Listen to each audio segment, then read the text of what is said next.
తెలుగువారి జీవితాల్లో అత్యంత ప్రభావితమైన ముద్ర వేసిన గొప్ప వ్యక్తి రామోజీరావు అని టీడీపీ విశాఖ ఎంపీ శ్రీభరత్ అన్నారు. ఆయన మరణం రాష్ట్రానికే కాదు దేశానికి కూడా తీరని లోటన్నారు.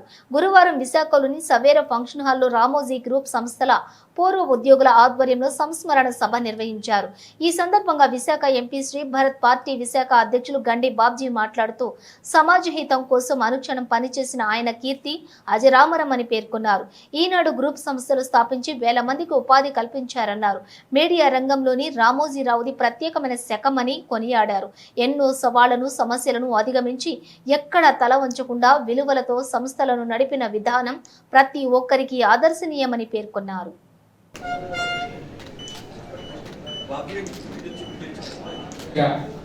భర్తలు ఎదురుని నిలబడి ఎక్కడో కూడా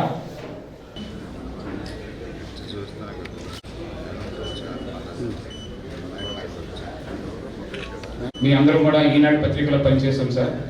నేనైతే గోపాల్ గారు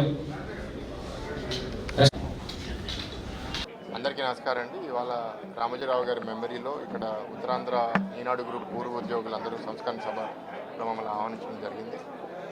అలాంటి ఒక గొప్ప ఇండివిజువల్ని నాయకుడిని గుర్తు చేసుకుని ఆయనతో ఉన్న అనుబంధాలు ఏదైతే మెమరీస్ ఉన్నాయో షేర్ చేయడం అనేది చాలా ఆనందంగా అనిపించింది. ఎందుకంటే అలాంటి వాళ్ళు సమాజానికి ఒక ఇన్స్పిరేషన్. ఆయన ఉన్నంతకాలం ఒక ఫైటరు, తెలుగు లెజెండ్. ఎందుకంటే మన తెలుగు జాతిలో ఉన్న టవరింగ్ పర్సనాలిటీస్లో అతి తక్కువ మందిలో ఆయన ఒకరిగా నేను భావిస్తున్నాను. గొప్ప సంస్థలు క్రియేట్ చేశారు. అది ఇంకా భవిష్యత్తులో కూడా బాగా నడవాలని కోరుకుంటున్నాను. ఎందుకంటే అనేక మంది అనేక విషయాల మీద దాని మీద ఆధారపడి ఉన్నారు.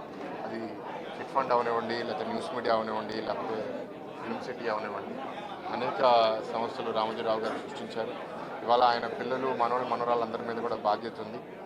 ఏదైతే విలువలతో ఆయన సంస్థల్ని నిర్మించారో, వాటిని పెంచారో, ఏదైతే విలువలతో ఇక్కడ ఎంప్లాయీస్ అందరూ కూడా అక్కడ ట్రైన్ అయ్యారో, గ్రూమ్ అయ్యారో, అవన్నీ ఇవాళ సమాజంలో చాలా స్ఫూర్తిదాయకమైన విషయాలు. కాబట్టి 10 మంది ఇట్లాంటి విలువల్ని ముందుకు తీసుకెళ్తే మన ద్వారా రామోజీరావు గారు ఇంకా బతుకుంటారని నేను భావిస్తున్నాను.